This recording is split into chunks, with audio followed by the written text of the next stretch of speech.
Madam Acting Deputy President, in serving the people of Queensland and Australia, my intention in advancing this motion was to protect the people's interests from the economic devastation that will result from foot and mouth disease if it enters Australia. There's no time to waste. It's a distinct possibility that, given the substandard response from this government, foot and mouth may be in Australia before the next sitting. Suspending standing orders to debate this matter today was essential, and I thank Senator Gallagher and the government for this. Senator Whish-Wilson yesterday suggested that this matter could wait for discussion at the inquiry into the government's foot and mouth response. No, it can't. That's weeks away, and we need to act now to get these vaccines into Australia. I know the minister appeared on radio earlier this week and alluded to the scaremongering coming from some people around this issue. It is not scaremongering to want to save the lifeblood of hundreds of communities in rural Australia. It is not scaremongering to want to preserve $80 billion in exports. It is not scaremongering to want Australia to provide our beautiful red meat protein into the international market to feed the world. It is not scaremongering to want to protect the thousands of jobs, including union jobs in transport, that the livestock industry supports. Why on earth did the Prime Minister give the job of Agriculture Minister to an accountant and lawyer from the city? That decision was a gross insult to the Australian agricultural sector. The Minister's actions in his very first test shows that the Minister hasn't a clue.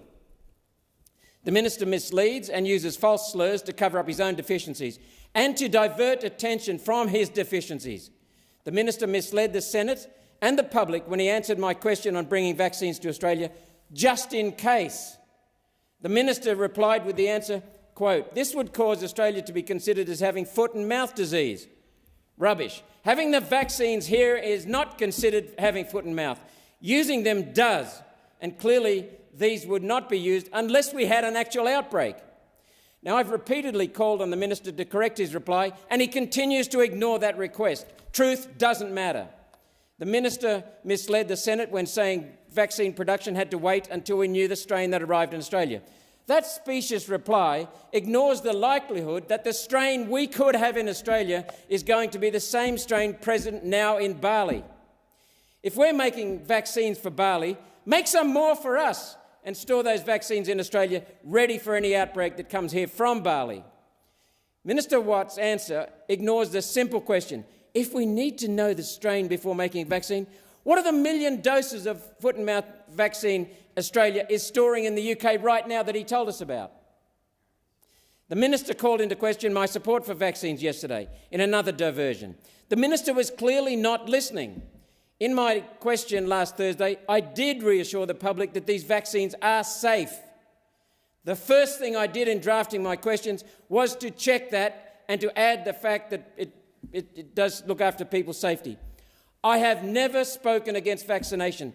I have spoken against, and strongly, and will continue to speak strongly against, experimental gene-based treatments for humans with grossly inadequate safety testing. Experimental vaccines injections have caused so many horrendous human injuries and human deaths, the government has had to implement a compensation scheme.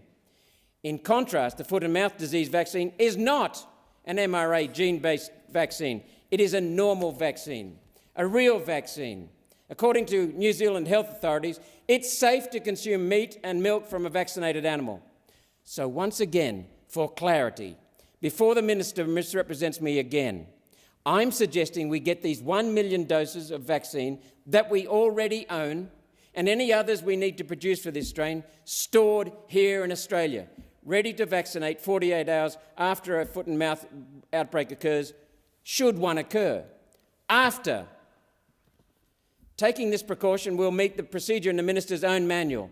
It's on page 18 of the Foot and Mouth AusVet Plan Edition 3 manual, in case the Minister wants to look it up.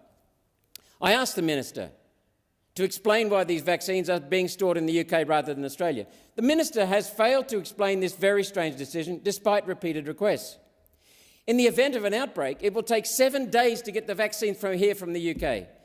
Yet vaccination is supposed to start after 48 hours. After 1 week, it will be too late.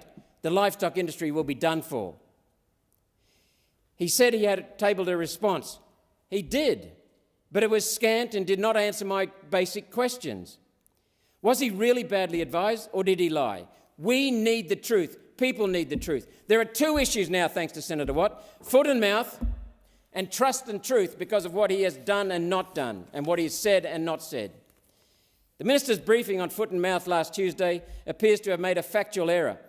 It was in a casual reply, so I'm only going to mention this in passing. The comment was made that foot and mouth disease stays resident on hard surfaces for hours. The American College of Veterinary Pathologists briefing sheet on foot and mouth puts the residence period at 1 month. Hours? 1 month.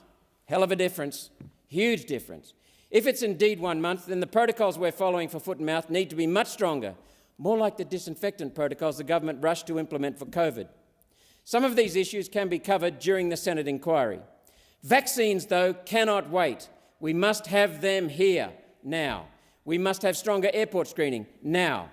How can it be that after all these weeks the virus has been in Indonesia, that we still have several international flights arriving concurrently directly from Indonesia, all at the same time, then no flights for hours?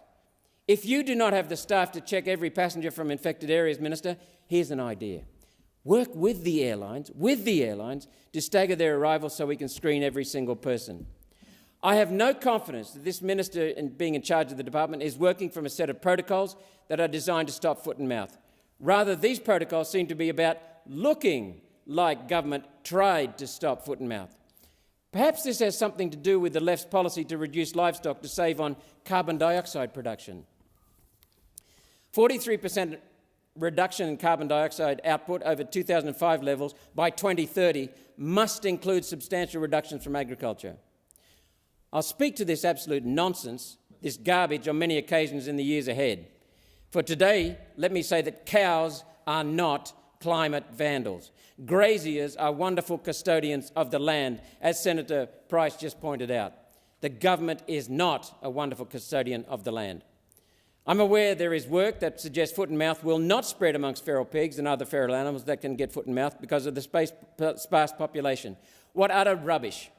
These researchers for hire clearly have not been to the national parks I've been to.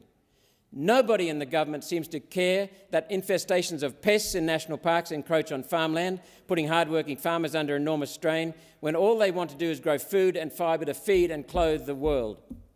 Why the political left want to stop farmers feeding and clothing the world is beyond me, and it's clearly beyond Senator Price. I know your climate gods need the ritual sacrifice of farmers to reach a target that makes no scientific sense, no moral, ethical sense, no human sense. And really, how can rewilding productive farmland be more desirable than feeding and clothing the world and the people in our planet? This agenda dovetails very nicely with Premier Andrews' recent agriculture bill that allows the Premier to declare quarantine on part or all of rural Victoria based on the threat of a disease outbreak. Animals can be culled on the threat of getting a disease. Farmers can be told what they can and can't produce. Lockdowns can be hard border lockdowns extending for years. Victoria is coming for their graziers in the name of sustainability. All it will take is one disease outbreak. What could that outbreak be? If every rural media outlet in the bush is not getting onto their local Labor member or Greens candidates and asking them what is the go here, then I don't know why they're not doing it. There's a story here. It's a story that is so much more than an inexperienced minister with no knowledge of his portfolio tripping over the first hurdle. It's more than a minister who refuses to accept he's made a mistake and as a result refuses to fix it. That's not honest.